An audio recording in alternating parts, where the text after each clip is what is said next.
there is one exit back there and another exit at the front of the building. Second, I'd like you to join with me. Who's the leader of this scout troop? Would you like to come forward? And I want you to lead us all in the Pledge of Allegiance.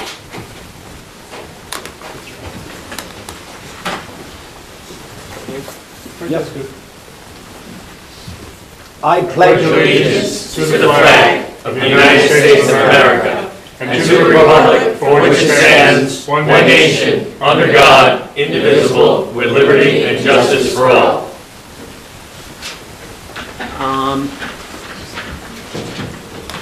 You've got another one.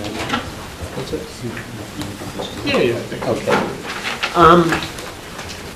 I'd like to open the public comment period by inviting Lewisboro Boy Scouts Troop Number 1 to take the podium, stage, whatever you wish to take.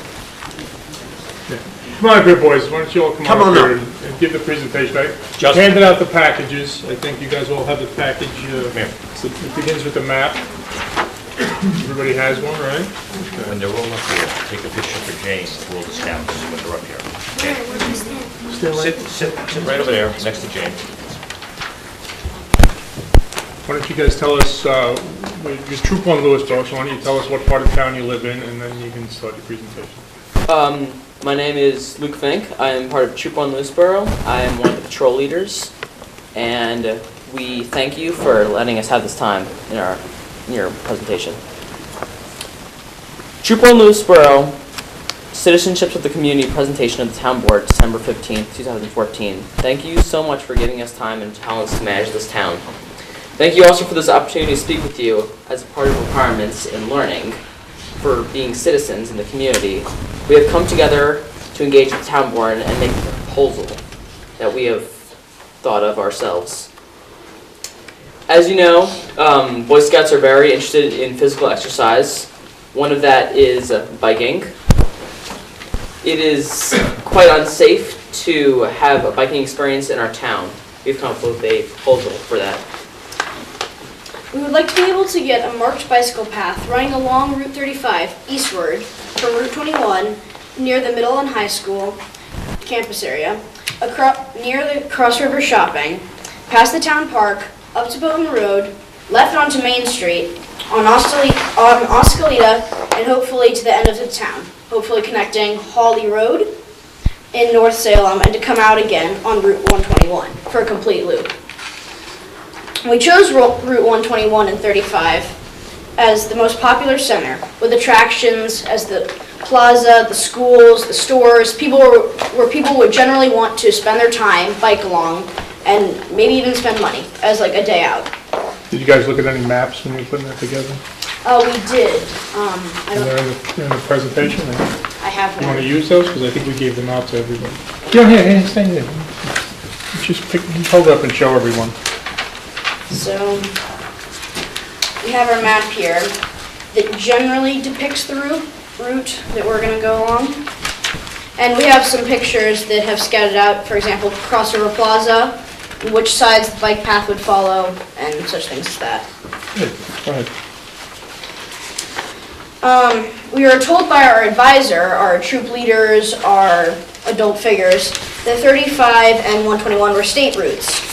So we had to talk to the highway management, or basically whoever generally polices these, and make sure that we had their approval. But we also thought it'd be great to check with the town support to see if we could get their support, their approval, and so forth. Our proposed path would turn up Mountain Road towards Lewisboro Elementary School. Some of the path there would be challenging, but the road is wide near the school and there is a lot of grassy space to extend the path. Also, since the school is not used and there's parking, it would be an ideal place for people to drive their bikes to start the path other ways toward Cross River. We elected to go toward Oskalita so that we could aim back for Route 121 and the school Cross River area, but we also went along Oskalita because there seems to be a lot of undeveloped space along the road. We only need a piece of that for the bike path. Did you guys look at any maps? There's a tax map back there, I think, right, that you put together? Yes, there is. And did you look at, I think there's some photographs of some of the property. So why did you want to go Oskalita with the undeveloped area? We could flatten that out, and we wouldn't necessarily have to pave it, but it would still be smooth biking. There's some woods patch here that would make a good spot for an ideal road. It wouldn't have to intrude on the road, have to cut in, but it would still be minimally invasive and serve as the path. Okay, why do you want to use the school? Because generally then, for whatever the school becomes, which I don't know what it will become, people could meet there as a biking center, a place to reconvene, or just have a nice day. They could also have rental bikes for rent there, so people who don't own their own bikes or their bikes like broke or something could still enjoy the biking and the scenery of the town. Good. I think the board generally supports biking trail in town. We've been working on one, right, Dan? Oh, yeah, I mean, it's something that we've been talking about for a while, but generally in sort of smaller segments. You've scoped out quite a ambitious routing here, and maybe what we should do is be looking at and say, how can we bring on something like this in phases, in pieces, rather than knocking it all up at once. But, I love it. Now, you guys wanted to go from the school area to the town park as your initial phase or the initial piece. Did you talk about that? Generally, that would be the main, I don't want to say like the main vein, but that's basically what it would be. It would be the main kind of passageway. And why is that you wanted to go to the town park? Because the town park is a very communal center. It's where a lot of people go. Teen treks, people just going there for fun. There's a lot of things to do there. Yeah. I think generally the board is behind you. We appreciate your proposal, guys. Anybody else on the end? Did you guys send a letter to New York State DOT regarding Route 35 and Route 121 and the potential of doing something like that? I would willingly give you, if you haven't done it, I'm assuming that Yeah. Peter's just raised something that you haven't done. Yes. I would willingly give you Mr. Gorton's name, address. I've given you his name. And I think it would be an excellent idea if you were to write him a letter. I'm not very successful with my letters to Mr. Gorton, I have to admit. And maybe a letter from you would gain more attention, not just because there are more of you, but because he hears from town supervisors the whole darn time, and we're always complaining. And so a fresh face and a fresh troop is the kind of thing which could encourage him to think more about it. The public is generally what he should be concerned about, or not concerned as of personally, but that's, I think, generally what the board is supporting. Yeah, well, I don't want to get your hopes up too much, Well, but no, it I know might that. help. One piece at a time. All right, so yeah, that's a good plan for next time, and you could lay out the proposal to him and see what we can get going. That's great. Thank you for listening.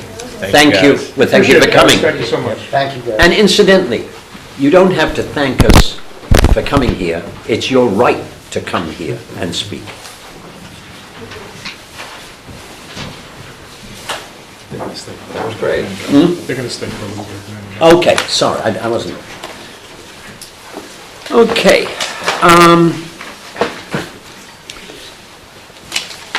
If you two gentlemen would come forward, it's Brendan, right?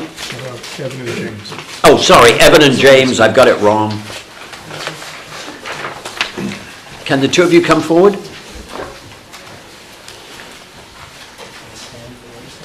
Yeah. Yeah, right there. I had the pleasure of being present with you, Frank, and Dan, when you were officially inducted as Eagle Scouts, and you were to be much congratulated. Because you pledged to take on something for the rest of your life. And quite honestly, you've done the easy part, and now you've got the hard part in front of you. I've got 3 resolutions here. The first one is, each resolution's about, one resolution is for each of you. I'm going to read one, and then I'm going to give you the key points of each other one, all right?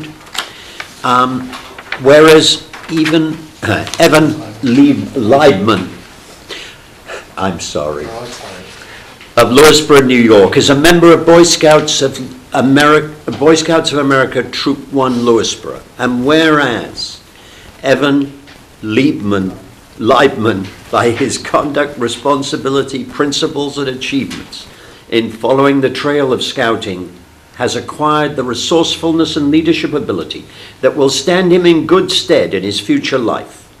And whereas Evan Leibman, by virtue of his scouting experience and unselfish service at home and community, unselfish service to home and community, has earned the highest honor of the Boy Scouts of America, the rank of Eagle Scout. And whereas Evan Leibman, gosh, I'll get it right one day. Why did they put the E and the I the other way around? You just have to know. Recognized the opportunity to greatly extend a local trail system by building a new trail to connect Sal Prezioso Mountain Lakes Park with a neighboring park owned by the North Salem Oakton Land Foundation. And whereas Evan led his troop in blazing and clearing a trail to achieve this, and whereas Evan built a picnic table at a scenic point where the two parks meet, so that hikers could take a break and refresh themselves with food and drink while enjoying the landscape. And whereas this honor is deserving of public notice, now therefore be it resolved that the town board of the town of Lewisboro, in recognition of the worthy achievement of this citizen of the town of Lewisboro, does hereby offer the congratulations of its populace to Eagle Scout Evan Leibman, and be it further resolved that this resolution be spread upon the minutes of this December 15th, 2014 town board meeting for future generations to see, and that copies of this resolution be presented to Eagle Scout Evan Leibman and his parents. Do I have a second? Second. Discussion. All in favor? Aye. I have a second resolution here, and I'm going to drop into the middle of it and not, whereas to what you did for your actual project.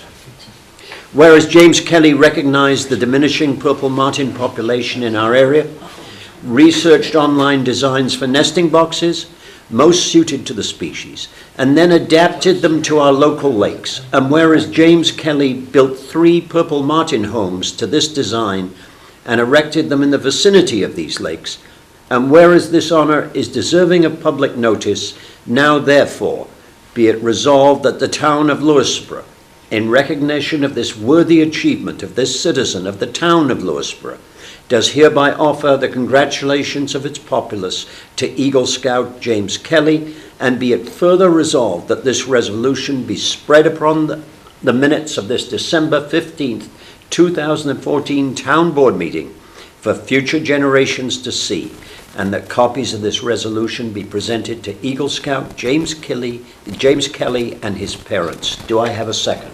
Second. Discussion? All in favor? Aye. There is a third one here for Brendan Cullen. Whereas Brendan Cullen recognized an opportunity to add interest to the trails of Sal Prezioso Mountain Lakes Park, add interest to the trails in Sal J. Prezioso Mountain Lakes Park in North Salem, New York, by identifying, documenting, and marking various historical landmarks in the park. And whereas Brendan Cullen built stands on which to display this information so that hiking in the park would become a walk through history. And whereas this honor is deserving of public notice, now therefore be it resolved that the town board of the town of Lewisboro, in recognition of the worthy achievement of this citizen of the town of Lewisboro, does hereby offer the congratulations of its populace to Eagle Scout Brendan Cullen, And be it further resolved that this resolution be spread upon the minutes of this December 15th, 2014 Town Board meeting for future generations to see. And that copies of this resolution be presented to Eagle Scout Brendan Cullen and his parents. Do I have a second? Second. Discussion? All in favor? Aye. You've already received the copies I promised Congratulations. you. Congratulations. Congratulations. Thank you. Nice job, guys. Enjoy your winter break.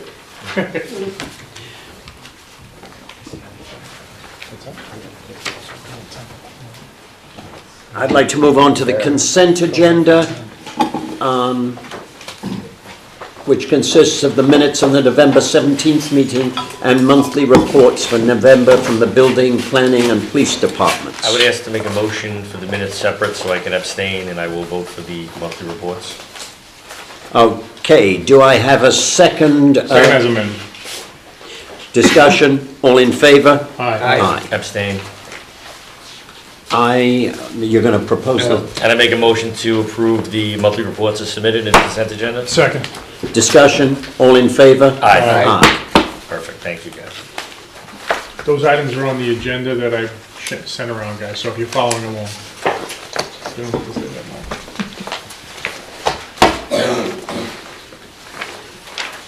I would like to propose a resolution authorizing the renewal of the cabaret license for the Horse and Hound for a period of 1 year. Second. Discussion. All in favor? Aye. I'd like to propose a resolution granting permission to the Horse and Hound to extend its musical entertainment 1 hour past midnight on New Year's Eve 2014. Second. Discussion. All in favor? Aye. I would like to move on to a resolution concerning Oak Ridge Gardens, Laurel Ridge, and concerning the release of a bond. And the resolution, quite honestly, explains it, I think. Whereas the Planning Board has received a written request from Laurel Ridge Development, Inc. for the release of $190,281 of a previously posted $243,770 performance bond for the construction of water and sewer improvements servicing the Laurel Ridge Townhome project. And whereas the Planning Board, upon approval of the Town Board, may reduce the required amount of the performance security following due notice and a public hearing, it is therefore resolved that the Town Board be notified that the Planning Board seeks approval authorizing it to consider and act upon the requested bond reduction. And it is further resolved that in anticipation of Town Board approval and authorization, the bond reduction request be tentatively placed on the Planning Board's December 16th, 2014 agenda for public hearing. Basically, all we're doing is authorizing the Planning Board to hold a public hearing on They can have this. it whenever they want. Yeah.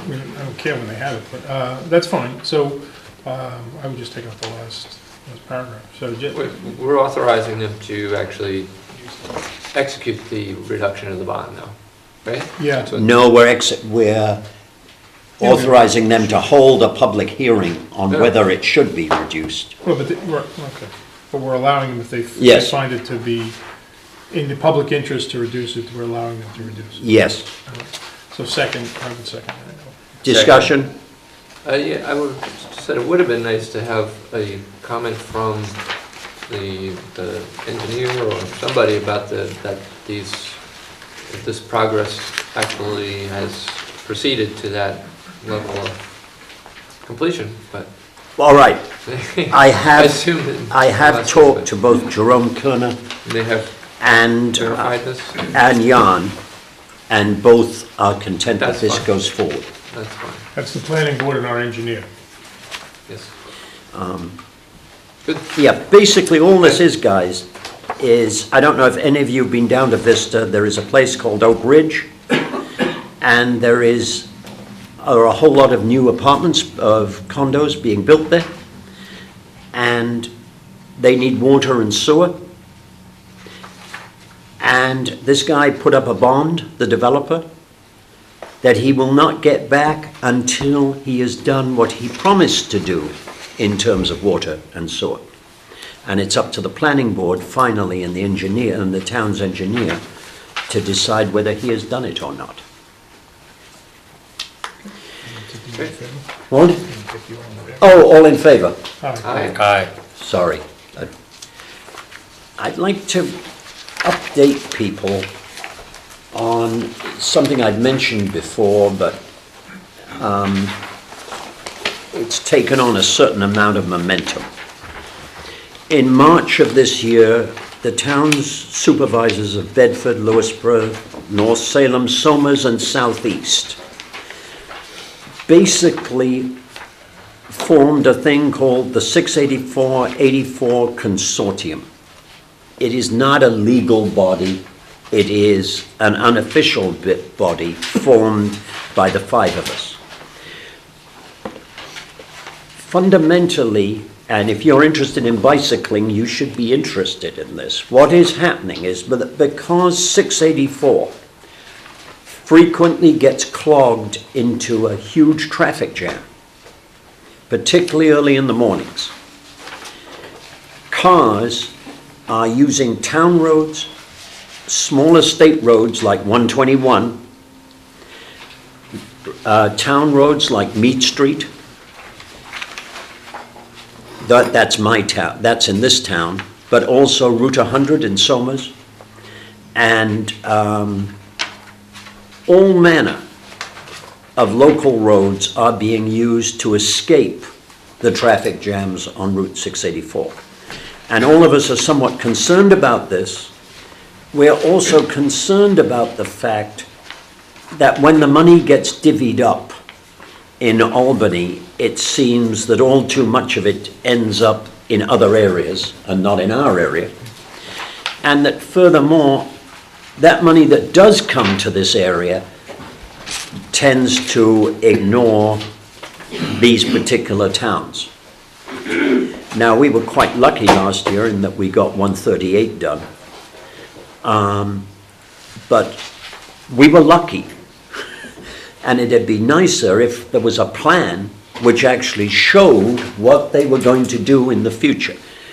So we met with a whole lot of people down in White Plains this week to push as hard as we can to get projects like pedestrian access to Golden's Bridge Station and Purdy's Station, southbound exits from 684, blacktopping of repaving other streets, at least on the agenda of some of the people who take these decisions. And our hope was, to some extent, to become something of a squeaky wheel, so that these ladies and gentlemen had to at least acknowledge our presence. Whether we will be successful or not is another matter, but at least we're trying. Do you have a list of the people from DOT and NIMTIC and these groups that participated in your... Oh, yes, somewhere. Session? And I don't think I had it, I think I cut it out of the packet. I'm sorry. No, that's fine. But I do have that When you get a list, chance, and it's a long list. Good, just so we can I mean, map it against the ones that we've been working with. I'll be on blunt. the One other- of my concerns is that the lady in Westchester County, there's nothing against her, she's a very charming lady, but her work on this, she was chosen because of her expertise on buses. Well, that's great for the south of the county. Is that DOT Region 8, or is it? No, she's county. She's, not Naomi.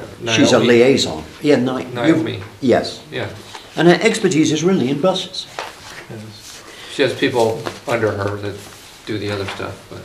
The status of the transportation problems? Yeah. It's in the packet, yeah. Oh, I can get you any more information on this that you want. I tried to reduce it to a manageable bite. Basically, I'm saying right or wrong, I'm trying to spend some time working with these other supervisors to get our case out there. So her fellow who works for her, Charlie Sutter, is the guy who's been working with us on Goldensburg Yes. stuff and workshops and all that. So he doesn't have any particular pull, I don't think, but he could be, a channel to. And I think he was present, in fact, I'm certain he was present in this meeting. Mhm. Okay. There must have been, about 20 of them present, I think, who were Okay. involved in NIMTIC. Sometimes it's just a matter of keep pushing, and eventually they get so sick of seeing you that they do something. And one of the scary things is the bureaucracy is sufficiently convoluted that even some of the professionals give up on it. Like George. That's Mr. Orris. Next item. I have drafted a letter to go to Andrew Cuomo, simply to state that the impact of the tax freeze on a town such as ourselves, which already has a very low level of town tax, can prevent us taking significant initiatives. One of the initiatives, for instance, that the town, I think, is going to be considering more and more seriously is what to do with Lewisboro Elementary School.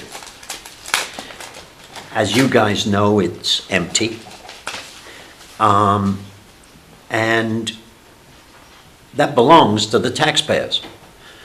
And it's a crying shame when an expensive investment is going fallow or waste.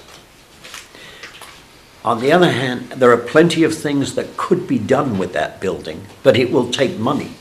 Because one of the reasons that the school abandoned that building is quite simply that it's old, that there is only air conditioning in about 3 rooms, I think, that the heating is kind of a nightmare because you either heat all 60,000 square feet or nothing. And it would take money to modernize it. I am very anxious that we do that, but the tax cap doesn't help us.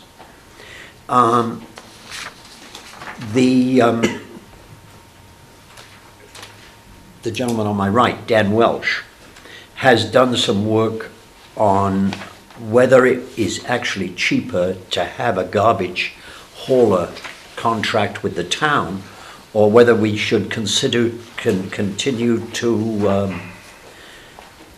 contract, each family homeowner should continue an individual contract. There is some doubt about whether it's really cheaper or more expensive, according to people's interpretation of the law. Yorktown's interpretation is it's way cheaper. North Salem's interpretation is it's more expensive. Whichever it is, it's going to be very hard for us to move forward without breaking the tax cap. In addition, this town needs quite a lot of work on the roads. You guys are talking about putting bicycle paths at the sides of the roads. On many of our roads, that would mean widening a little. I'm not saying a huge amount, and I'm not saying it's impossible at all. But even widening that little bit is going to cost money. And those things become harder to do if there is a cap on your spending. Basically, I would like to send this letter I don't know if you gentlemen would like me to send it along, or whether you would like me to add your names to it. Peter, I respect the, the intent and the level of frustration, particularly when you're managing the budget at the level that you are.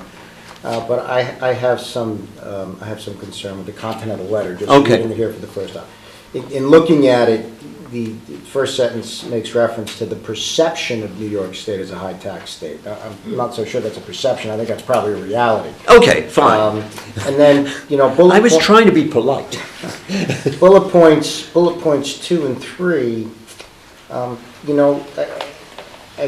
absolutely appreciate the undertaking of Councilman Welch in terms of looking at the prospect of privatizing our refuse removal and pickup, but I think it's at its early stages. I still haven't seen the budgetary piece to establish that it would ultimately be a savings to taxpayers. And I think this could be written as a theoretical construct.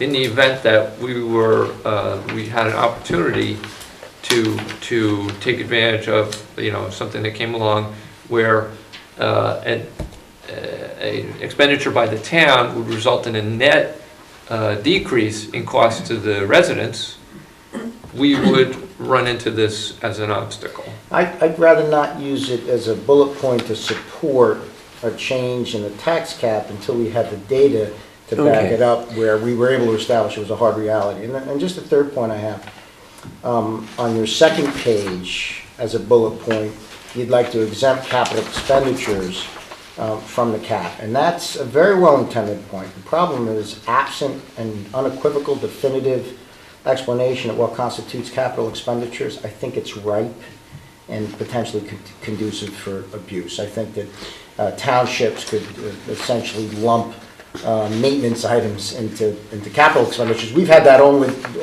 that legitimate debate here. Many sides, we've all made different, I think, pretty substantial arguments. So that's my trepidation on it. As written, in deference to the supervisor, I did not have my support to sign off on. I will admit that I was trying to avoid getting into legal I'm not suggesting that we go illegal. I like the facts to be supported by data. All right, but I mean, it's going to be pretty long once we get into that. Well, what would your take, John, be on the concept that certain expenditures have returns to them potentially, but it's hard to quantify. Suppose you have a Hamlet Center is the infrastructure is decrepit and is not supporting the activity, the local commercial activity. You want to make investments there that will have a return to the neighborhood, to society, to commerce, to safety, and all those kind of things. That expenditure goes on the books of the town as an outlay. The returns are coming in here and there. Hopefully they come in the form of better tax revenue at some point. But up front, you're confronted with this as an obstacle. And you have to break the cap. That's a great question. I'm not sure I have the answer to it. My preliminary response would be that, I'm not adverse to the prospect of putting it to referendum. And I think that might be something that if the tax cap laws would permit, and I'm not sure that it does. The tax cap, I'm not very worried about. I'll be honest. The tax cap, the group of us can have a public debate. We can pass a law. We can break it. And we can break it. But that's- And there are no that's- particular... that's not- Right, that's not really a problem. We can do that. We affirmatively decide to undertake a project in which to go 2% over. The problem that I have with the whole scheme is that it then punishes property owners who get the star reduction and everything else because we've gone over the cap for something we've considered, our discretion to be a benefit to the town and a long-term economic benefit, and ultimately would be a net economic benefit, but not runaway spending. So it's the tax freeze bit. It's that. Yes, it's it's that the freeze, not the cap. It's that little token, and that's what you're addressing here. Okay. Yeah, Okay. where I am, when I have discussions with some of our neighboring towns, admittedly their taxes are way higher on a real value basis. That gives them the leverage to make changes or the room to make changes which we just cannot make. Their standards of deviation are greater than ours. Yes. So. And, I mean, there's a sense at which I could finish this letter after the background, which says, hey guys, my neighbors are taxing twice as much as I am. Therefore, it's not surprising that they can do things that I can't do. This is bloody unfair. End of letter. I was trying to make it a little bit more reasoned than that.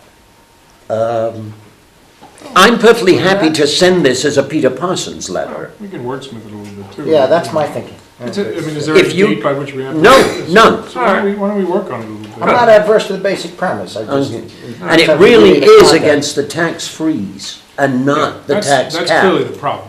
The cap, you just have to, pull your pants up and go forward and say, we're gonna do it. Yeah. It's just a penalty that falls on the other side. And I think that was ill-conceived of, they're trying to just beat you into submission with that. And, Right.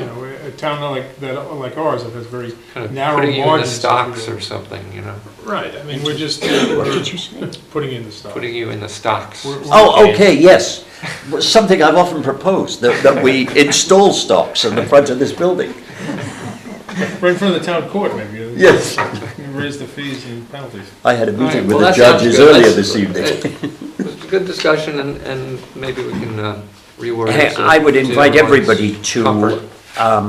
give me their input, and I will willingly try to make sense of it. And Frank, if you just want to rewrite from scratch, you can, because I know you're a fast writer.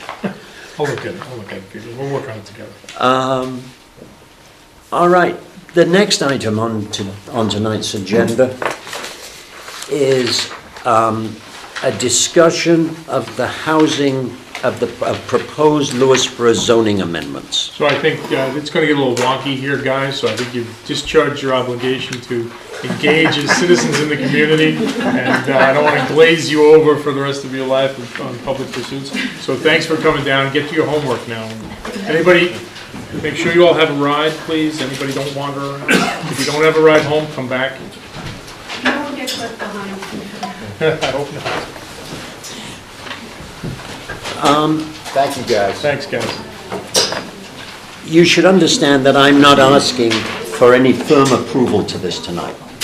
What I am really asking for is your consent that I go ahead and enter discussions with the Federal Monitor on this, to find out if at least what we're doing would achieve some of its objectives.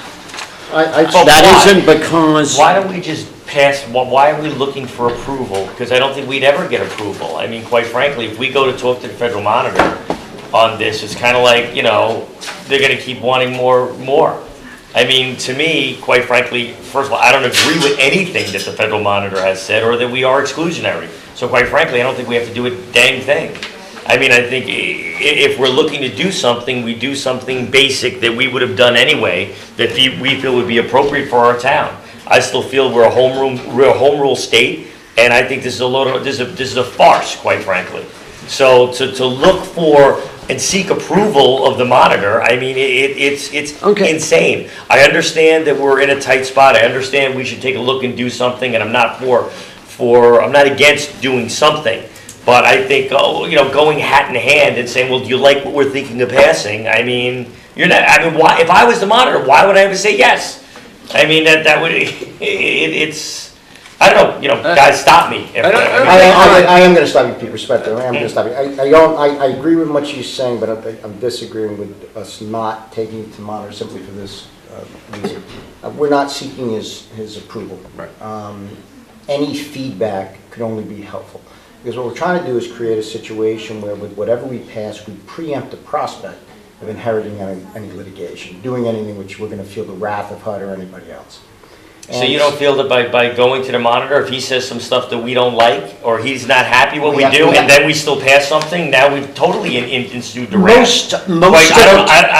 Most of the towns who are off the nasty list have not passed model ordinances, which this guy is jumping up and down about, They have passed model ordinances which are somewhat different from what he's asked.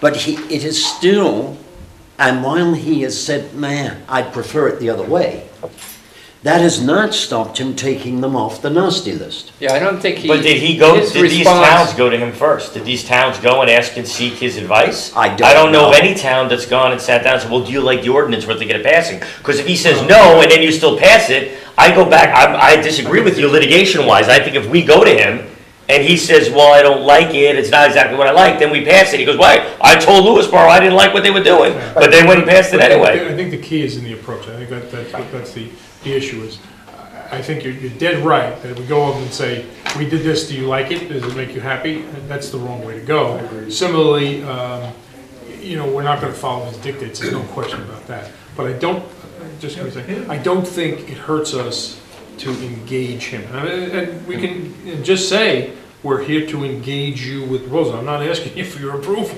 We're a home rule town. I'm not asking you for that. It's what I'm a doing is sign of respect. I'm saying we're not blowing you off, Just like to update you on where we are. We do have to think about. I think we've sent him letters to update where we are. I think Peter has had discussions with him. I think showing him what we're looking to pass, to me, just gives him an opportunity to redline it and mark it all up and say, why, wait a minute, actually, didn't he give a model ordinance? If I were him, what else could he say other than, no, you are to pass what we said you were supposed to pass? Because he knows he's not that powerful. Because he knows he can't. But why? Anthony, you were going to make a Hey, comment, I'm sorry. I was just going to comment on the procedure. We had discussed at the meetings in terms of if we are to propose it to him, we would propose it to him saying, not propose it to him, we would say we have a public hearing set for X date, we plan on adopting it X date. If you have any comments, provide them before the public hearing. That's exactly right. It's like comment we might get from any comments back. agency. That's exactly Which would be. And we can which accept just the comments or responds, not. easier If we do it, respond. that's. But let's say he does respond. Let's say we do have comments, but I'm just saying, you've got to look at it, let's say he decides to show up at the public hearing. He knows he's not the dictator, I don't. But I think the nature of the response is what will drive us. If the nature of the response is Lewisboro unequivocally, by virtue of a portion of the housing settlement, you are without question in violation and will remain in violation, I want to hear that before we pass anything. But if he says, I prefer to have it this way, that's an innocuous term. I'm certainly not going to be a board member driven by that. I don't see the downside. I see absolutely no downside. Has any other town done that, though? I don't know, I don't know about Peter. either. But I Because do, well, yes. My knee-jerk Yes, there reaction was is, a, why in the name of God would you do that? Which We have is- a dictate from them already and from the county. which is the town on the Hudson which passed it, saying that they could move, they could approve a development of over 10 or however many units. And instead of putting the affordable housing in that development, they could put it elsewhere in the town. What? No, I don't think it's Austining. I think it's more like Dobbs Ferry or somewhere. And that was put to him and he said, I don't really like it. But then he accepted it after they'd done it. I, in part, disagree with you a bit, Peter, because his last evaluation of the towns, there is a nice little footnote in there about Lewisboro that was virtually dictated by a guy at this table. Mhm. Now, that shows some willingness to work with us, in that I got him to insert a nice comment about us. Yeah, I didn't think that was terribly critical, that entire report of us. I thought that was pretty good, to tell you the truth. That's what I'm saying, It's a why? significant improvement. And all I'm saying is I worked with him to get there. I respectfully disagree. I think we work as a town board, we were elected, we work, we look at this law, we look at what we're willing to pass, and we pass it. And if he likes it, he likes it. And if he doesn't, he can still say, he can't say we didn't do anything, because we did make substantial changes if we pass Okay. anything close to this. I mean, to sit down and go over him to get his blessing before we, I I don't think mean, anybody's trying to get anybody. but then why would you talk to him? To engage. But There's no reason he's not to engaged engage. us already. To I disagree.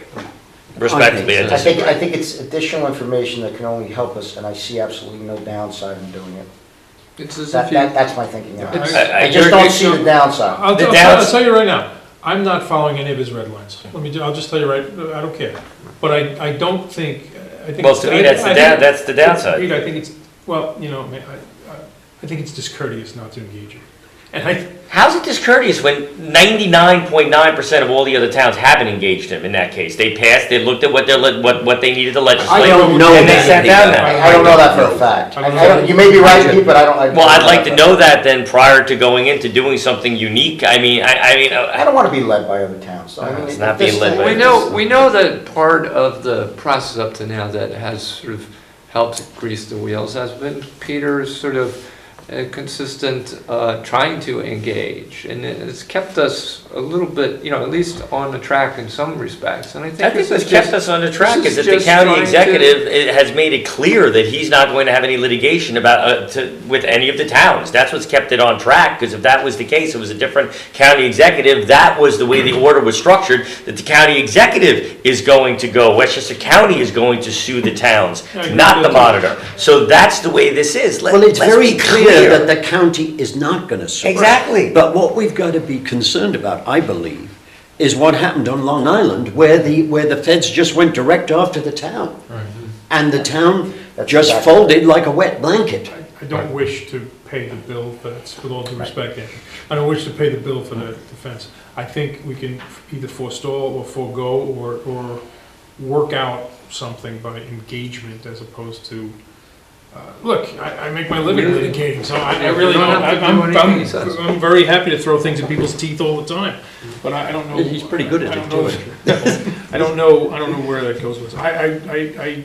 You raise an interesting issue, though. I don't know if any of the towns have asked, have engaged him, or have spoken about their proposed ordinances. I think we ought to find that out. There must be some way to do that. I mean, I'm not an attorney, but to me, it seems like if this guy is the monitor, no matter what you're saying, that he'll accept and he'll take you up the nasty list to the nice list. The point is, he does have a model ordinance. So if you say, hey, here's what we're doing, if I was to say, look, obviously I'm the monitor, you know what, wink, wink, maybe if you do something like the other towns, but no, you need to pass the model ordinance. Now we engaged him, now we pass what we want to pass, we ignore his red lines or whatever, comes down to somebody doesn't want to sue us for some reason, whether it be a disgruntled person that wants to move into the town that says, hey, Lewisboro didn't follow the model ordinance, hey, they even checked with the monitor and he said, no, don't pass that. But how does that change if we don't check with the monitor? How does that scenario change?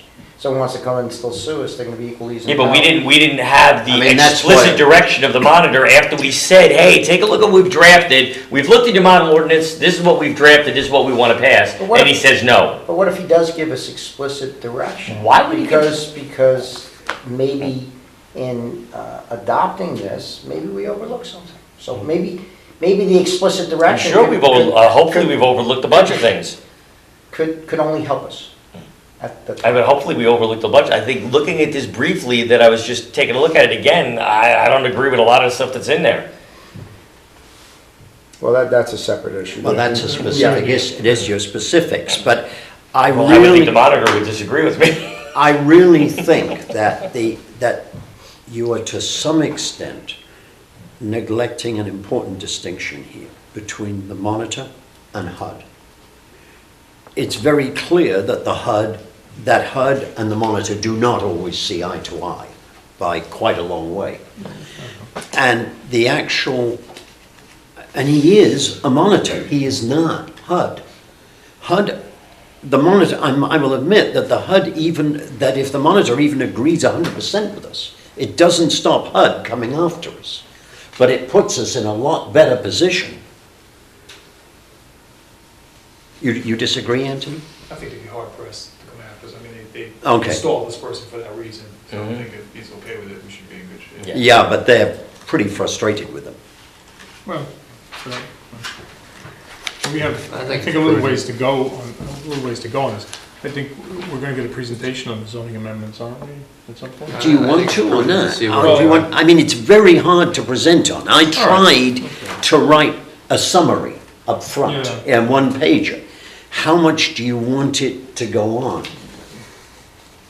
Well, I mean, once again, when I look through this really quickly, it's looking like two-family housing, as long as one dwelling meets the requirements, are permitted throughout every zone in the town. That's ridiculous. I don't know of any zoning code that allows two-family housing in every zone in their town. I mean, I don't even in Yonkers, there are areas that you can't have two-family housing that are single-family dwellings. So the way I read this in 220.222.3, subsection 2, two-family dwellings, which at least one such dwelling unit meets the requirements of this section of 220.225.1, which is an affordable unit that meets that definition, and that's in 4A, 2A, 1A, half A, and quarter A. That's ridiculous. That's absurd. So the first thing I read in here, I mean, That's not even something that's required by the monitor. So maybe we ought to think about what the subject matter we're going to engage. I mean, this is ludicrous. I mean, and that's the first thing I read. I appreciate the work of the housing board, but I mean, when I read that, I mean, that's insane. That means the entire town, you could have two-family housing in the whole town. So any lot could be developed theoretically by someone from HUD that wants to get funding to develop a lot for a two-family house. So you could have two-family zoning through your whole house. That's not what that's supposed to be. I mean, well, that's a separate issue, and Well, that certainly wasn't the intent, and I think the supervisor put it on the agenda tonight for purposes. well, I appreciate that, Joe, but I mean, if we have a Let me housing just finish, committee, let me just the finish. intent is having two-family housing through our entire town is And that- crazy. Yeah, I understand that, you've made that point, but that wasn't the intent when this was drafted. But I think there are two levels of discussion. One is we need to read the entire piece of legislation, and then we'll caucus on it, and we need to banter back and forth. But the piece that I thought we were going to discuss tonight, we are discussing, and that we should make a decision on, is that at some point, we should send it out to the monitor. So that certainly has my I support. respectfully, I'm at the point of extreme frustration because the board, which you are a member of, made a clear directive to the housing committee. There was one thing, multifamily housing in our business districts, our shopping centers could be developed to have mixed use to be able to have housing. That was one thing. The other thing was potentially put a definition in to explain about the affordable to be able to get on track with that. Other than that, that was it. That was the first swipe at this. Accessory apartments has always been part of this. Not talking about accessory apartments. Accessory apartments have been part of the code, they're part of the code. I read Yeah, that all you right, talk yeah. about a matter of right in here. I don't agree with that either. I think that's got to be changed back to the way we have it. That it's currently with the special use permit. It's the same thing. You don't want to water down the character and nature of the town we live in. And to be able to, and six people can live in an accessory apartment by matter of right because it's 3 bedrooms, that's another thing that's way off the beaten track. Well, at the moment I they mean, can. The way I read this as a matter of right, they can do that once they go for a special use permit and it Right. gets inspected by the building department. This says, at That's least from true. what, this is. That's true. But my point is, this could have been passed months ago, because we want to do slow and steady and get something done there, so we potentially could, not necessarily, I never heard about this going to the monitor, but I won't rehash that, but we wanted to get something on the books. We all agreed, the easiest thing that was conducive to our town, that we all agreed with, is our business zones, Cross River, Golden's Bridge Vista, those shopping centers, if they wanted to do multi-use, have multi-use residential in the shopping centers, put a second story on, whatever it was, that was something that we would agree to. It would not change the flavor or characteristic of the town. It would be beneficial to opening up apartments available for affordable housing. That was something. And then we talked about to be able to make those units comply, we had to change the definition and the income rates in our code. That's what we had. And that's all I agreed to at that point. Not a major rehash of adopting what the monitor had. This is, I'm just. All right, Peter, but in the end of That's the it. day, the county can afford to fight the federal government. You sound like Andrew Spano. You sound like Andrew Spano. Well, maybe That's I not agree what with we're him, doing. Well, then then God respond bless on you. this. Well, I don't agree with this. I Period. believe that Ah. that for us to take on the federal government is suicide. No one's taking on the federal government. Let's pass something, but let's not revamp our entire code. And that's not what I'm going to do. Allow two-family houses throughout our entire town? That's crazy. And I apologize, but we have professional people working on this. We had a dictate from the board. This is not what I expected back in my Okay. head to look at. Fine, I'm sorry Peter, it was a mistake, but- doesn't butter the biscuit. But this is the work of the planning board, yeah. our ex-ZBA chairman, Hmm?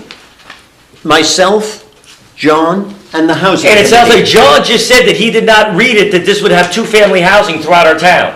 I'm not talking about one part of it. I'm saying in total, This is Well- what we came up with. By the time it got to this level, where now it's here, where you want to show this to the housing monitor to have a discussion with him, this is not ready for prime time, not even close. And there's nothing, at least to my directive here, of what this entire board agreed for the housing committee to come back with, and for you to come back with, was not this. This was general business zone, multi-use. That's what we had talked about, and some definitions as far as clarifying what the affordable housing is. So if we do have any units in our town, they would qualify towards that. That's what we discussed, and that is all we discussed.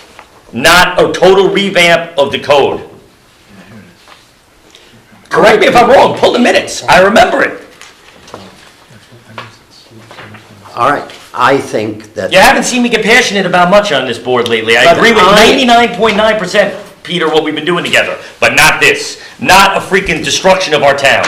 No way, I don't Jose. think it is a destruction of our town. The way it is here. And you certainly, in instructions to this group, you certainly listed those items that you just detailed, but I don't know that we told them, don't talk about anything else or, touch any other part of it. And so those are the pieces that we're interested in. I have to say, my understanding is that we were going to limit to the commercial centers for developing affordable housing there. I did not believe that the warrant was to go and revamp the zoning for all of the town, each and every relative zoning, and making two. I did just read that sentence that you put in there about the two-family housing in every zone.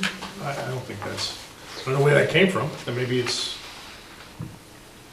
Where it came from. untight drafting. Okay. But that can't fly. So maybe we'll go back to the top where I said maybe we should have a presentation on this. Okay. And find I out agree. where, we'll use the regular text for That's what we fine. had, and you can highlight what the changes are, and then And I'll respond to Dan too. Dan, I don't disagree with you. But what we made clear was we wanted to get something passed quickly. I thought we would have passed something months and months and months ago, because we all agreed on that section. So we open up, we passed that section, didn't say we would stop work on it, but we get them on the books to show the monitor that we are doing something. And we talked about this, Councilman Kelly's brought it up numerous times over the past 6 months or even longer.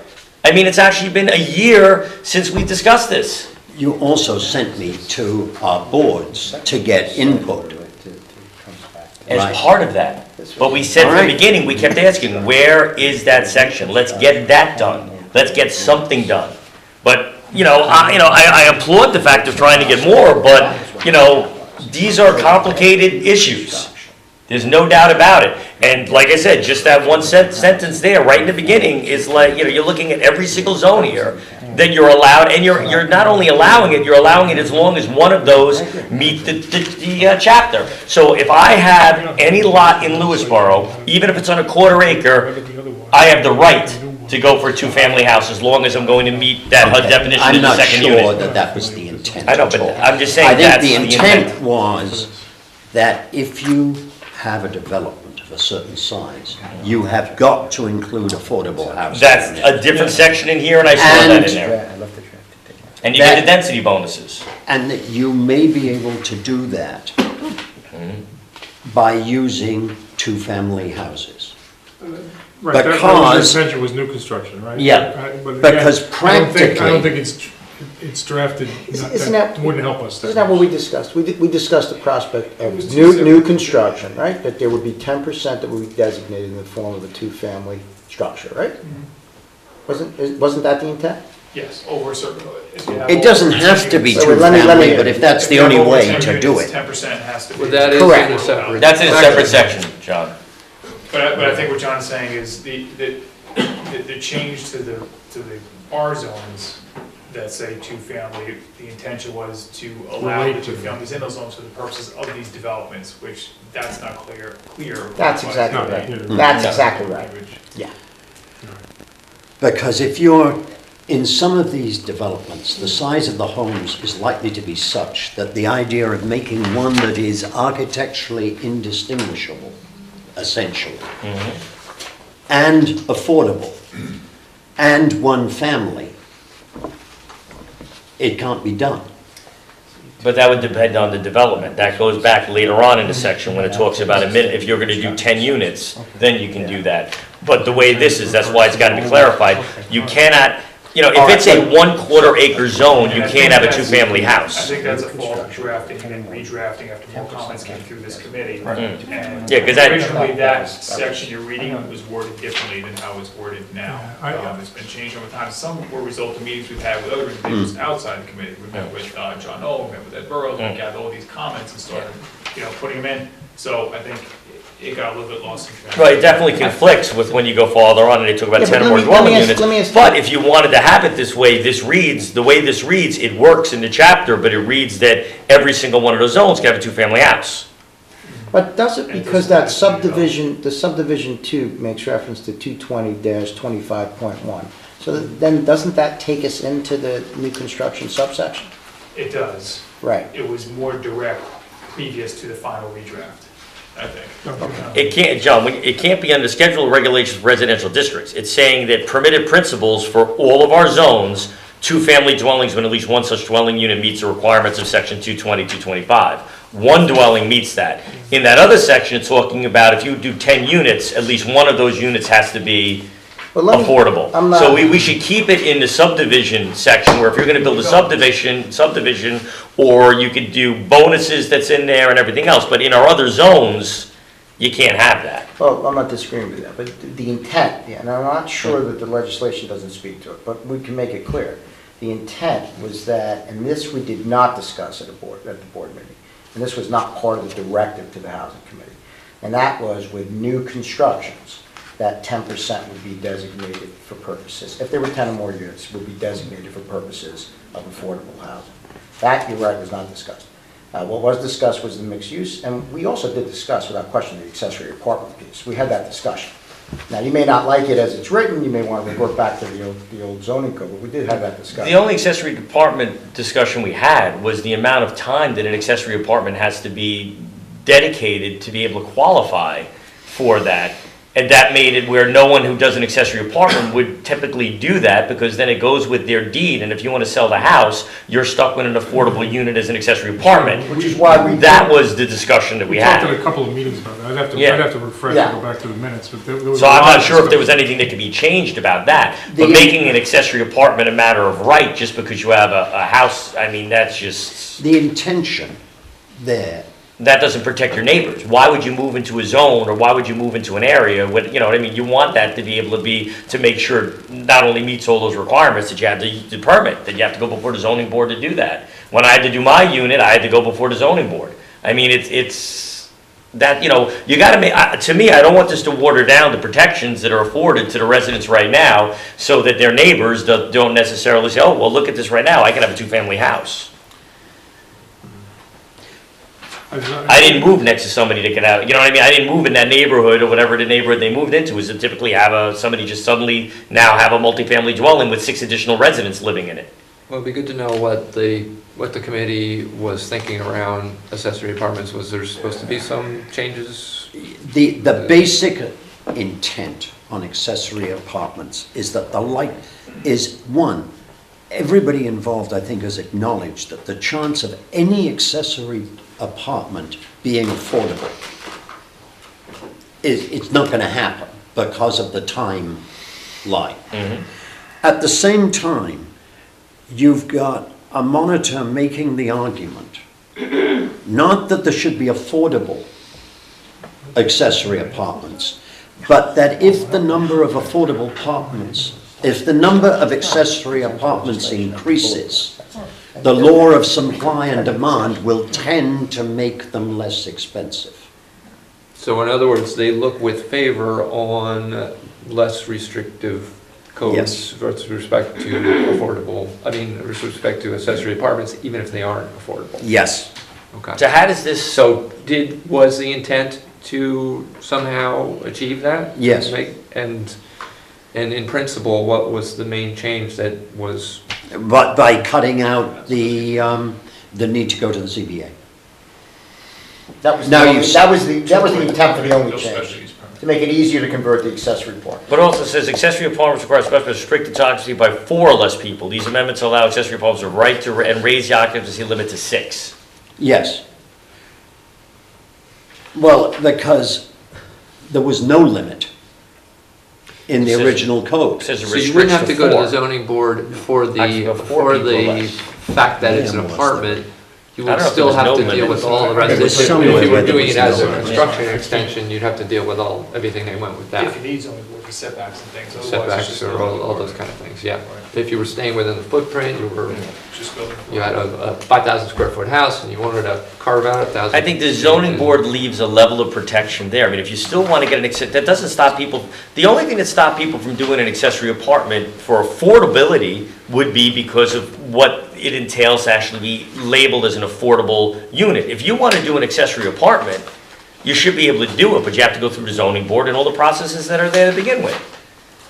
I mean, I don't see how that, I mean, we can loosen it up a little bit with maybe the purview or whatever, but I mean, once again, I have to take a look at that whole code again. I think I mean, I don't have it. I think the difficulty in this town on practically on accessory apartments is not the ZBA. It's sewage or septic and water. Yeah, but in keeping with that, and this I do agree with Peter DeLucia on, I don't remember having any discussion that we were going to raise the occupancy rate from 4 to 6. I don't remember having that discussion. Did we have that discussion, Linda? We never had that discussion. Those numbers all come in the model ordinance.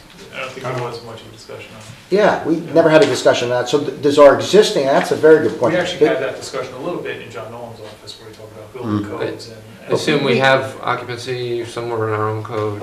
At 4, is that what we're Yeah, saying? those numbers could be changed. But do we currently have it at 4? I don't know, I have to check with Yeah, that. I don't remember there being any discussion associated with increasing the existing number that was permitted, We whatever actually that number had may have been. Yeah, that was.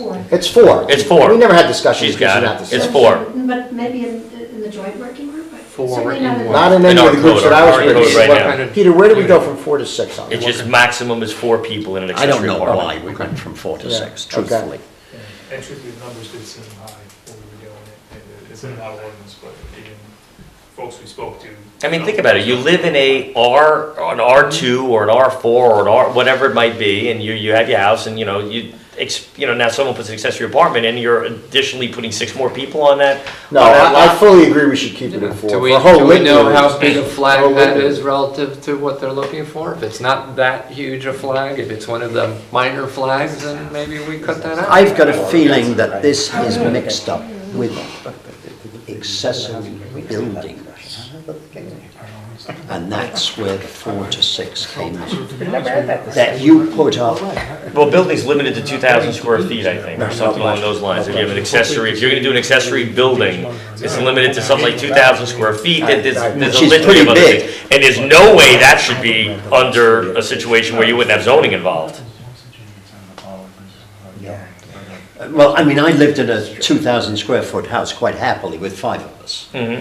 And it could have been 6. So Yeah, but that's fine, but now you're putting an additional 2,000 square foot house next to your house and adding 6 Yes, people but I to it, mean- that's what this is saying. I could have put that on the back It 2 seems acres. to me that the board is willing Do you to see what I mean? entertain, Yeah, but that's not, a little bit of, that's like 2 houses you know, a little that bit of beating the tweaking code. That doesn't would work. make, I give the mean, that's what that would allow you appearance to do. of a little more encouragement or in this area without losing any of the protections that Peter's I talking think about. that's right, and So if we can come up with some language that have looks to a say little better again, there without going this far, then let's do prevail that on before I'm gonna we. prevail on the drafters, it's only because there's a lot here.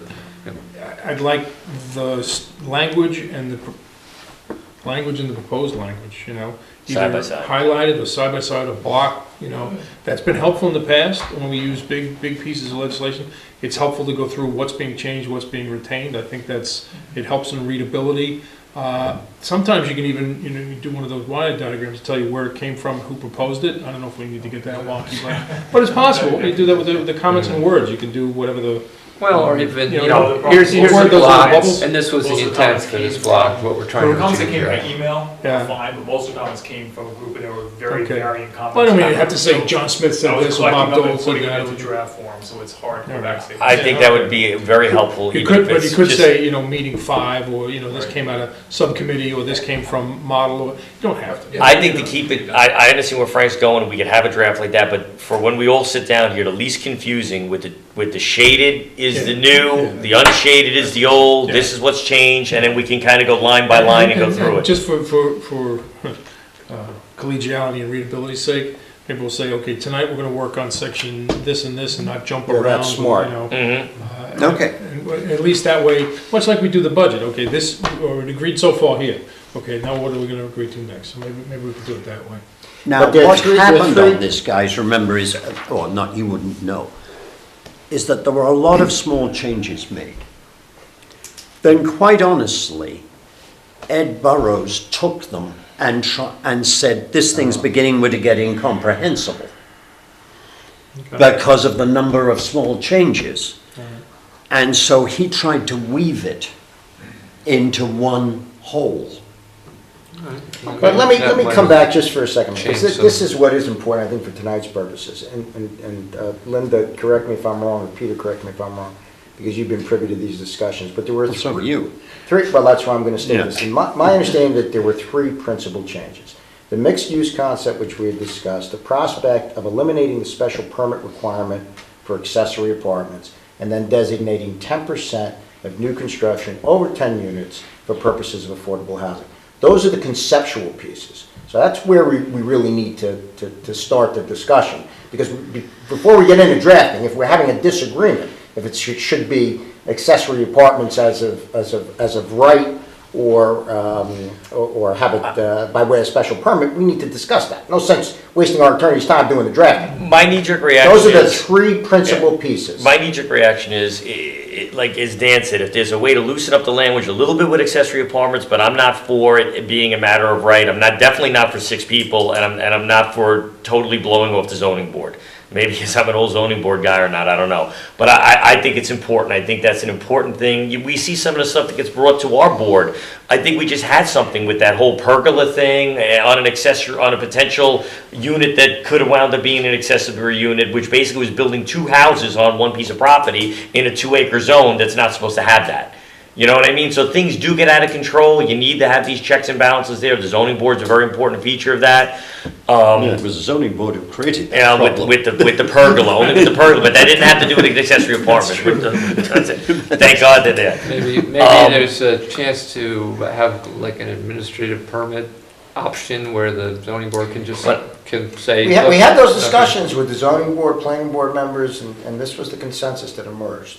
So it's that, those discussions were explored in depth. I'm not sure, I'm not suggesting that the outcome was right or wrong. No, I'm just telling you you're that that was the consensus. But I think I think the first and the third are the 2 main things that you said. What was the first one? We were talking about the mixed use, Piece, the right? accessory apartment piece, and then 10%. And the 10%. I think the new development makes total sense. That's what they want to see. I think that's a very important feature, which is going to, and especially having a density bonus too, where if you're going to put X amount of these units in, you get to build even more units. That's always something that's, going to put an incentive for a developer to come into Lewisboro, find one of those appropriate areas, and put that in. Those are 2 key things there. If we could just get those 2 things done with the definition in here of affordable and affirmative housing so that anybody that builds something can qualify those units, let's just get that done. Then we can argue back and forth, or not even argue, but debate the language and everything else about the other units and some of the other things in here about 2-family and everything else. But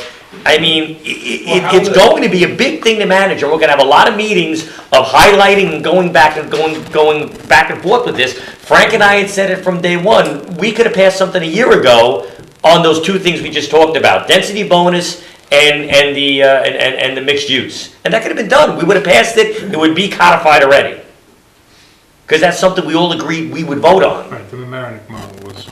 Exactly. I mean, I applaud the attempt of everything, but even like you said, when Burroughs got involved, oh my God, there's so many things going on, let's try to streamline it a little bit more, but it still gets to be a lot more than I ever felt that I would vote for. Let's not be afraid to cut cut some things out, we talked about the occupancy and things like that. And if we can end up with something which does focus primarily on those three things, maybe has a little window dressing up some other things, then it still looks like we've done code updates as opposed to piecemeal, I agree. if we can. But no, Dan, you're 100% right, and this will be code updating. These definitions of what affordable, this is not in our code, and that's huge to get in there. That's the big stuff that's got to be done. It sounds like the only point of the three that we potentially have a marginal disagreement on, and it may not even be that significant, is the accessory apartment. So let's see what, whether it should be special permit or as of right. And just the mistake then, or whatever it is. That was not the intent, so that's we're clear on yeah. that. We're clear on that. When you're making some changes in the zoning code, it's gonna naturally require another change. Yeah. If you Yes. say 10% or more of a new residential development is going to have to be affordable housing, then you have to allow. Well, that's what that Frank to is occur. underscoring, Anthony. Frank's underscoring the need then, once we conceptually all agree what we want in the legislation, and again, it sounds to me like the only thing that we may have a marginal disagreement on is the accessory apartment language, then we need to sit down and make sure the legislation you draft accurately memorializes what we want, and I think Frank's suggestion is a good one, doing it, a couple of sections at a time, otherwise it can become overwhelming. That's what Do he's we want to have a work session just on that piece? I think that's Accessory great. Probably apartment. need it. That's great. Accessory Probably apartment need it. period. But do we want to do that and try to get that in this, or do we want to at least get the other stuff passed and do the work session? No, I would like to, let's tackle it, because I don't think we're that far apart. All right, The- fine. The issues that you're raising, we explore at depth. We Okay. can bring Jerome in, we can bring other people in, you'll hear Sounds like a from plan, them. good. And we may be able to reach a middle ground, or, I just Well, we don't, haven't made a I decision agree on it. that we should not delay this, and I agree we should get something done. My point is, you just don't want to, especially show something like this to the monitor at that point, where I'm still possibly not in agreement with that. We're not. So well, as we a sent to the start, monitor, we want to be, in favor. we would have voted on it, or at least preliminarily given our approval on it, and then we sent it. Okay, Absolutely. So step number one is we need to put together. Yeah, we have to put. What's been changed.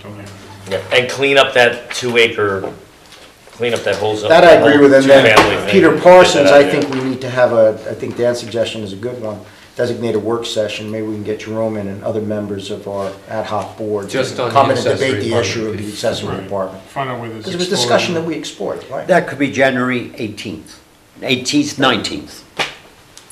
Mhm. Have you got a, why I not? will be here. Why not? It's my birthday the 19th, and I'm in Syracuse at a hockey tournament. And that's not a month, is that a Monday, the 19th? It's a holiday, it's a Martin Luther King Day anyway, that Monday. Oh, it is? It's a holiday. I'll Yeah. be skiing. Sorry. Well, the next Monday then. Perfect. What I'm trying to do is, the next meeting after the organizational meeting, Okay. that's what I'm trying to do mentally. And you don't agree with what Spano did. I have no idea what's going on. That's why I know that. Let's not resurrect the dead. No, Come no, on. I know, that's why we haven't argued once. It's fun, actually. So Peter, the organizational meeting is the 5th, the next Monday is the 12th. Oh, Yes, which The is, next Monday is the 19th, that is Martin Luther King. yes, so then the so following we're going to The the, 26th. yes, So Oh, that's that'll be a perfect. work session? and that's going to be a work session on this. And you're on the housing committee, so you'll have to be here on your birthday. So we'll take you out afterwards. Who's? My your father's father? the 26th, yeah, I'm the 19th, my mother's the 13th. So why We're all doesn't January. he go, why Nothing doesn't would he make get him to go happier to a than to hockey come game testify in before Syracuse? I don't think he wants to go to a Work hockey game in Syracuse.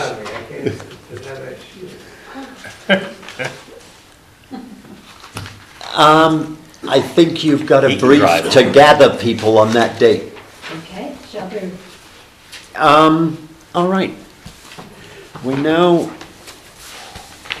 what am I supposed to do? Oh, Dana, Do you guys have any, wait, before we go to Dana, do you guys have any questions on anything you need from us? Any other comments, concerns?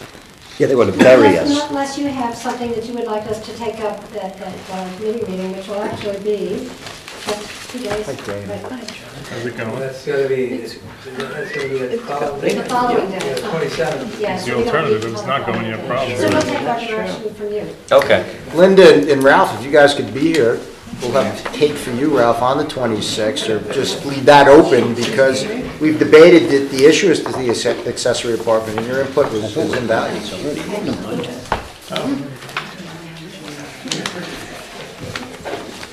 Okay, Frank and I should have had a conversation That's all right. beforehand. I can keep up to speed. Frank and, oh, this Frank? Yeah. Okay. So on Frank's suggestion about mobile concessions and food trucks in the park, I put together an RFP. I only put Onatru and I didn't put Fox Valley in. But now putting the whole packet together, I got questions. This is for the bidding. Yeah. Correct. Well, request for proposal, not so much See who bid. wants to do it. What was your vision on this? More than one truck in a park? One exclusive truck or one exclusive vendor in a park? Certain hours? One exclusive vendor in 2 parks. Okay, so one vendor in each park or Yes. one vendor for both parks? Exactly, one vendor. Yeah, I mean, if somebody's got 2 trucks and wants to bid on both and give us $4,000, great. No Okay. more than 6. But I think we said no to Vista. Was that to say independently, one bids for each park? Yes. Right? In other And that words, the we're not- only we're not- 2 parks that are Okay. up I think it's. are that's Fox better. Valley and Onatru. Right? Yeah, because Vista doesn't really get used as much. And Town Park is, you're tripping over other guys. Do you want to give them exclusive use where if they do want to, let's say it was a hot dog, let's say it's a hot dog vendor. Let's say a typical mobile food truck, a hot dog vendor. And they want to bid on this and say, okay, it's worth it for me to spend this money because I have now the exclusive right of Lewisboro.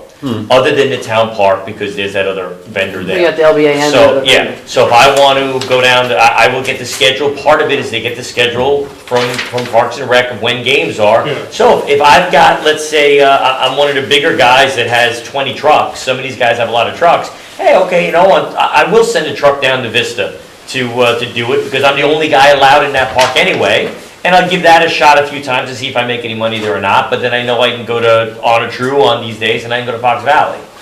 So give them a warrant to whatever park, with the exception of town With park. the exception of town But there's a park. conflicting, But that's $4,000, is it? That would be my assumption. yeah. And See, the problem is that we were going to $2,000 a park. Well, Vista may be, I would say, why bite our nose off to spite our face? We don't have to charge $2,000 for Vista, because like you said, it's not that busy, but that may be another carrot you get to go to, we have this other park, because there are games there, there are things that do go on down there, maybe you own a couple of hot dog trucks and an ice cream truck, so you may throw your ice cream truck down which there. is the most heavily used park? Fox Valley or Onatru? Onatru. Onatru. In that case, why don't we blend Vista and Onatru together? I like No. that idea. Vista and Fox Valley? They're way far apart, nobody's going to. What happens if you have a vendor out of Somers? He's not gonna want to take. All right, I give up. No, I see your idea, because you get a little more out of Yeah, that, because but they're not as big, Yeah. and I was trying to give them, But I would think I'd want to bid on the whole thing. That's the other thing, I'd almost rather have someone get the town. You're gonna do park to park. I mean, do you want to have? I'm more than different- happy to rewrite the bid I don't want- as in like option A and Let's option chat about B. it. You know what, that's a You do, good idea. Why then don't we you give them kinda different can- options? If you're You do looking, too, you can kind of compare how they're performing and, Well- sort of be a little competition maybe in terms of who likes what. yeah. you can give them a menu of options. If you're, right, if you're a big player, you might want the exclusive to the town. But you're right, Dan, if you're not a big player, you may want to have, somebody's a hot dog guy, somebody else sells enchiladas or that. They might only have one How truck. how about offering it as an option 2, is someone can bid on both and and maybe they propose a price if they want to bid it up for That's interesting. for getting both. $2,000 for Onatru, $2,000 for Fox Valley, $1,000 for Vista, or, $4,500 for the town, or Give whatever. us your offer for the whole town. Yeah, I can do that. Then Well, three options. but we're only going to allow one vendor. Really? No, one vendor per park, or one vendor. If they No, go. but one vendor per park, but the park's not going to have multiple vendors. Right. No, that's the idea. That's it, you get the exclusivities. Now, what about if that vendor does not provide ice cream, per se? Well, Well, should we put that in the RFP? I'm just throwing it out Say what the there. food truck should be? Well, I requested a menu Yeah, that's a good idea. in their proposal. Because you'd want a real Come back to full-service our hot dog service. truck that's gonna have ice cream, have the whole 9 yards. And now the ice cream guy that pulls into Well, that becomes the next Onatrue question. now, he can't do that. Once it's a done deal, that's it, And he's we done. Do we give him a license for that? I think He we has do, a right? peddler's license, which Janet will be more than happy to explain to you. I cannot Taco imagine truck $100, or- yeah. having a guy there Waffle or without something. ice cream. That could They be a don't very You personal need hot comment. dogs and ice I cream. don't know, yeah, well, let's talk about that. I mean, Onatrue, obviously, you get there in the morning, everybody wants coffee, Yes. right? And the things that go along with that. I mean, will a vendor will he be able to do coffee and ice cream? It depends on what kind of, it That was a depends on, stupid comment by a guy who loves ice cream. it depends on what kind of truck you're gonna get. Your typical coffee, most trucks don't have coffee other than a coffee truck. The coffee truck, they're the typical, you call them roach coaches per se. They've got the, You're going. that's the industry, the trade name, they all know that's what they're called. We'll exclude You all got the the back with the coffee truck, the Yeah. coffee, then they have sandwiches and everything, they're lunch wagons, they go around. That's not what you typically see at town parks and all. What you I agree typically with see you. at town Hot dogs parks and ice are the cream. hot dogs and the ice cream. Yeah. Those are the guys that do that. And some of the bigger hot dog trucks have have a freezer on them, and they do have ice cream. And that would be the And guy that's who what would the make the kids are gonna most be money. looking to eat after games and in between games. Yeah, they got- Particularly at Fox Valley, they'll run a lot of games, and so in between a hot dog and ice cream. So right now, if you get a peddler's license into town, it doesn't exclude them from going into the parks. No.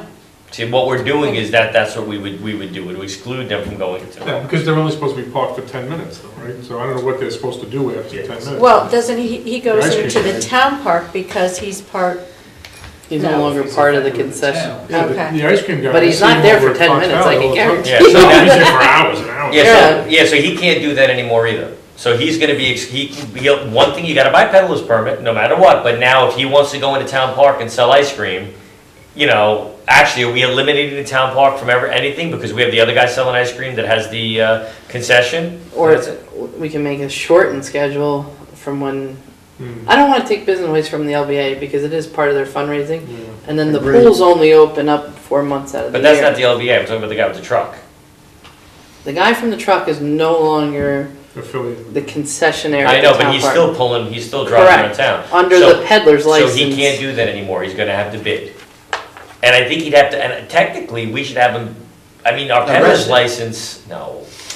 I'm just thinking about the fact that, like, certain municipalities don't allow, even with a peddler's license and a health department permit, they don't let them drive around the town. Unless they, you know, how much is our peddler's license? $100. 50. Oh, is it 50? $50 bucks. $250 bond, So he, and then and it's $50 it's $50 and you could drive around all the streets of Lewisboro selling ice cream with no music, with no music. except from the meadows. Because they're private. So I think we therefore wanna it put allows that, I it. think we wanna, if he wants to, so the town park should be off limits to anybody, other than the LVA and the guy that's spending the Unless money you want with to the put part of the concession. bid that when the pool's not open, You can go into the town park, That's interesting too. then it's enforcement because the though. pool closes at 7, 7:30 and on People play nights. basketball. And people play basketball or volleyball. And then the pool's only open Memorial Day to Labor Day. So then it's gonna have to be enforcement though, so if the guy goes in there when the other stuff is going on, who kicks him out, and how do we enforce it? Anthony? Isn't that the case, today though, with like the ice cream guy or whatever? Yeah, Please. there's Still have an nobody enforcement enforces Would it. they have the authority to do it? Okay. Westchester Food Service, who runs the pool, isn't really worried about the ice cream guy. Okay. I wouldn't think so. either. No. Alright, so then that's fine, but so he can bid on that, so if the current guy, Alamode, or whatever his name is, wants to go into the town park, that should be a separate bid if he wants that. I've got a couple of niggles. Can you reserve to yourself the right in this contract or to Park and Rec? The ability to place trucks? To agree with these guys where they're actually going to Right. park? Location. Yeah, Location. you don't want them just across the access. Yeah, road. I want Exactly. you to be able to agree the location. Actually sketch out a That's a little, very, I think it's very in here good now. point. put a little sketch. It's in there? I think I put it in today. I couldn't, oh, today, Yeah. maybe. We were still fiddling with Sorry. this today. That's an excellent And point, then the though. hours would be hours of operation of the parks? Yep. Because you don't want them there at 10 o'clock at night. We put weekdays from April 1st to December 1st, 12 to 8 p.m., weekends 8 a.m. to 8 p.m. Same time frame. I said exclusive rights except for the fireworks spectacular, the soccer club Labor Day tournament again, because they use that as a fundraising, and the South Salem Library Fair. Was there any other events that... Constantine, what are you going to do with him? He's not a town I know he isn't. organization that I need to worry about fundraising for. No, but he is. He can work out with the vendor on how he's going to handle it. Talking Okay. about the soccer Memorial tournament. Day. Oh, okay. The He memorial- hasn't knocked yet either, but he comes in January. Yes. The other thing is... It's up to you. You want me to put it in there for exclusive I'd rentals? like to give you the right to discuss that with him. Yeah, I would say if we want to rent the park for an entire event like that for soccer, he doesn't automatically become the concessionaire. Yeah, Okay. but we're gonna have to compensate them. If we take away, it depends on how many weekends you're gonna take it away. We rent out furniture for 8 weekends. What's he spent his money on? Well, give Or- yourself the option of one of Or do we not exclude him? Do we not exclude him? And that's part of the thing, is that, hey, you are the, you have to be included in their plans. So Okay. they don't have to pay you, you're there, and they'll have other vendors there, but you get the benefit of having this huge event at the park. I like that, that's In the better. past, we have done that with That's a much better our- That's a much better Okay. selling point. Right. Okay. Yep. that they get the right to be there, Yeah. and Perfect. sell. Good. And then they can negotiate with themselves whether there's kickback or not to, There's never kickback. You just Don't use the negotiate word whether or not, kickback. Next thing, there's any, could fee you agreement. sit down, Dana, with Joel and have some kind of a discussion about these darn vending machines? I I am don't being... think Joel has anything to do with them. Yes, he does. He pays the electric bill, Oh, which is darn astronomical. Oh, because of the coolers and whatnot. yeah. Uh-huh. Can we do that And then- solar and then- power? We do You know get- what? I It's a wonder if perfect we option can- of I wonder if we solar can. power. Interesting. I mean, we contract with the guy who does that, right? yeah, he pays his back. He pays the electricity bill? No, he doesn't pay the electricity bill. He pays rent to put them there. Well, the rent should compensate our electricity. It's like we get a percentage of what's Let's just look sold at in the whether it's- machine. Well, Whether it's that's covering my it kind or of not. what I'm saying. And that would be a Electric really rates cool have gone solar through the project. roof. Yeah. I'm This is putting discreet, significant pressure on identifiable. Joel to reduce our consumption. That would be something to look into. I think it could work. Joel, I just told you, Dan, can we look Could you into a two solar chat about project it? or I'm something not like that? laying down the law. Solar, I'm like saying- put some solar panels on the roof of the bathroom there and have them power the vending machines and some other Well, stuff? even if it's one of these guys that does it on a, There's a lot of power, For the I compressor. don't think how you could do that with, you need a battery bank and all that stuff to run it. well, it would still be grid tied. Hey, what I'm saying may lead nowhere, but could you at least Average chat? out. Yes. That'd be interesting. That's all I'm asking. Do you know exactly how much the electricity is? For- More than it used to be. Enough to shout at me. Yeah, it's a lot, it's, Yeah, but isn't it attached to lights and stuff too, that like security lights out there?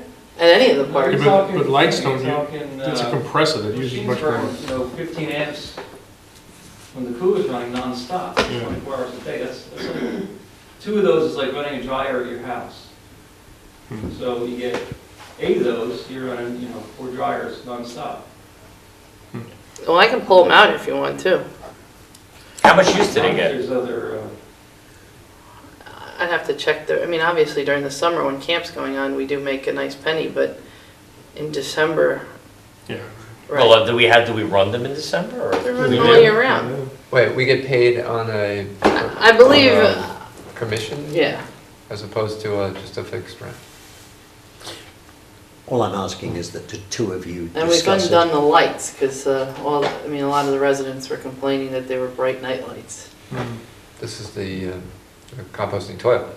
No. Oh, no, that too. That too, the blinding light. Institutional No, that was- light. Penitentiary light. That was Fred driving along 35. But funny enough, we already had vandalism in it. Really? Oh, Somebody knocked the throne off. Oh, No. you're kidding. Jeez. However, Dana got it fixed for free. I got the guy to come back down and repair it for free. Cool. But I don't know how much, I mean, if they do it again, I don't know if that's gonna happen. I'm gonna have to stand Okay. over there with the bat. I'm gathering a couple of things. One, that we want to go forward with this. Two, that we'd like you to do some fine tuning. I'll fine tune it and send it to Anthony for approval to, put it out. I think we have some time. Yeah, oh, we do, and then we'll put it out to a board resolution. Good, Okay? perfect. Thank you, Dana. Super, thank you, Dana. Nice Appreciate job. your work. Ooh, Don't trip. Wow, Workers' comp claim. Is that my fault? I've got one add-on. I've got a survey proposal here for 7,500 for wetland mapping at Timber Lake. It will come out of the lake bond, and it's a necessary condition of going ahead with any work over there. Over where? Timberlake. Timber Lake. Oh, okay. It's a vast lake. Oh, you better cut that off the tape. Yeah, yeah. I think this is the first part of their project, basically. Yes, Yes. it's the first part of that project. Okay. God, we've been dealing with that for years. We're taking the whole freight on this? Nobody's helping? Nobody's helping, no. Do we have to approve this then? Yes, we have to approve spending the 7,500. It comes, you remember that we've got a bond that we raised to cover lakes? Yeah. It comes directly out of that. Original 312. So I move that we accept the proposal for surveying work to be done on Timber Lake under the lake bond. Second. Discussion? All in favor? Aye. Yes. Guys, right or wrong, when we set this up, we asked each lake. No, I remember. That was way back when. Yeah, well, I wasn't. Nope, you weren't around then. You weren't even born yet. It goes that far back. We've been around a long I time. think we've got that all What else is there? Exactly. If somebody can find, Dates and times, what I'm looking for What are you is looking for? That's pretty much. the agenda, no? the agenda. Here we are. Approval of claims. I make a motion to approve the claims as submitted. Second. Discussion. All in favor? Aye. I would like to poll the board. Dan, why don't you go first? Let's see. You know, Sustainable Westchester is done now. It's official and the board is constituted, and also a bit of news, I guess it looks like that the Energize Corporation is probably going to receive the grant that they applied for. It's like several $1 million. So, $3 million, yeah. So That was pretty darn they'll big. be re-energized, and we'll be doing some more work with that.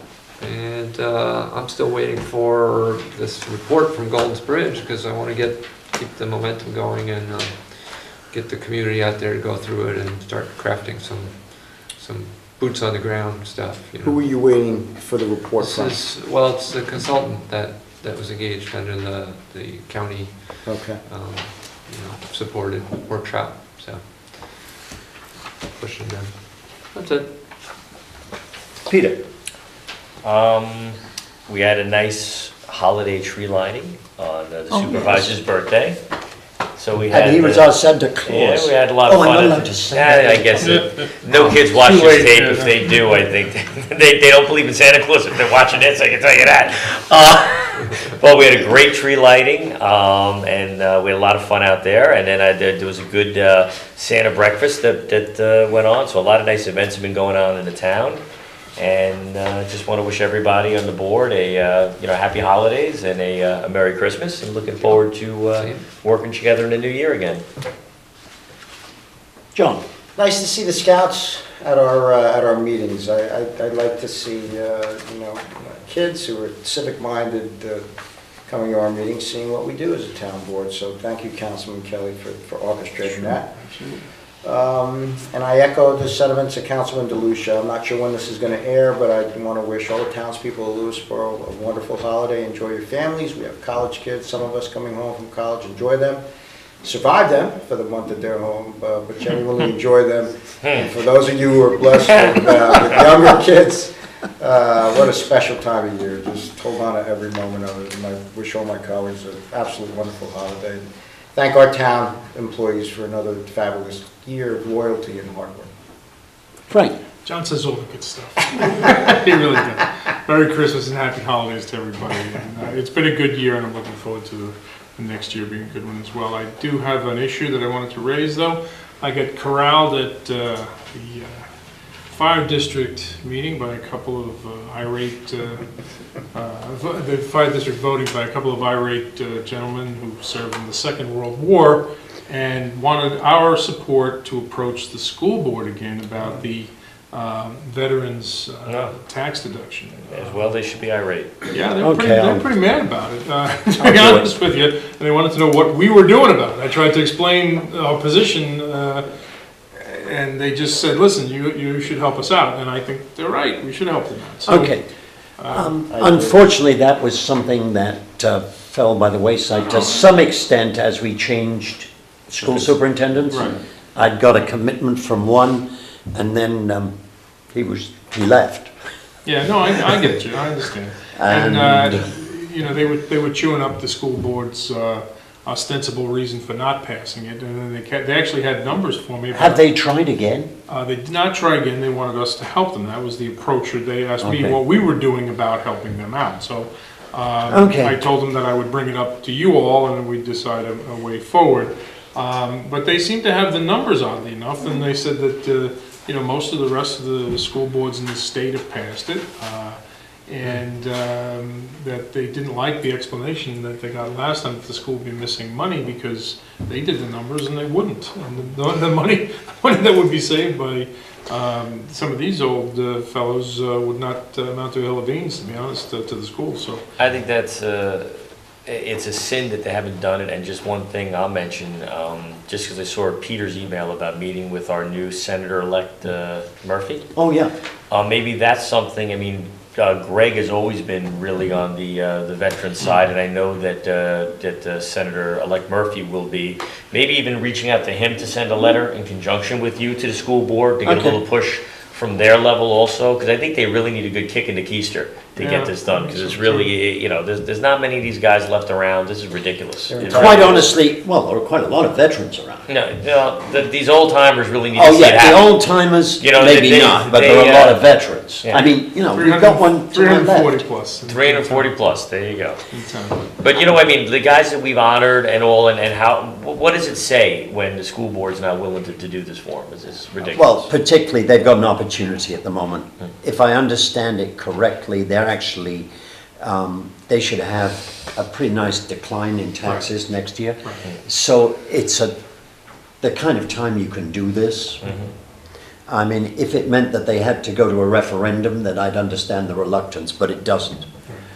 So that's all I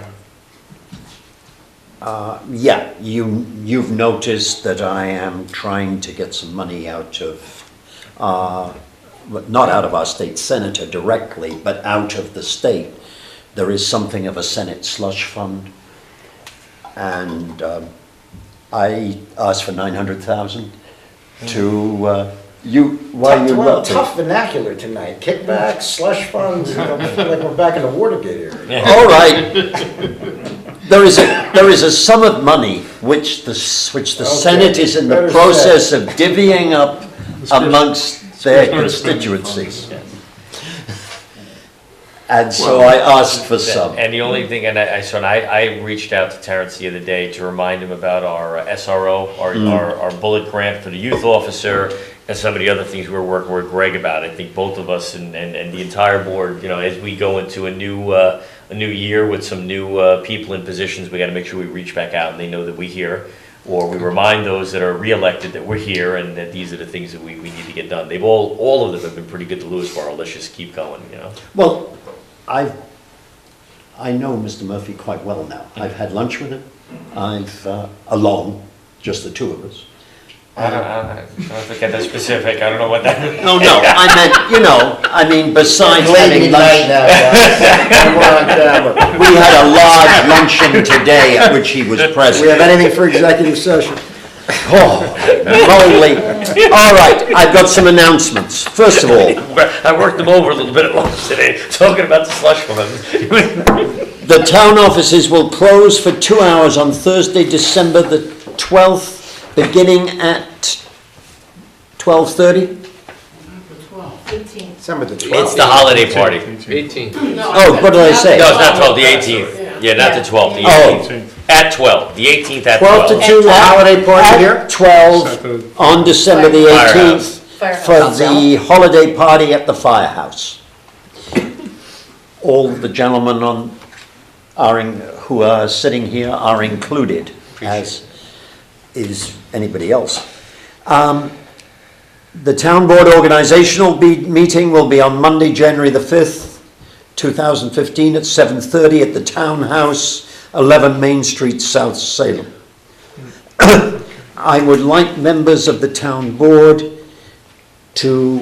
and anybody else who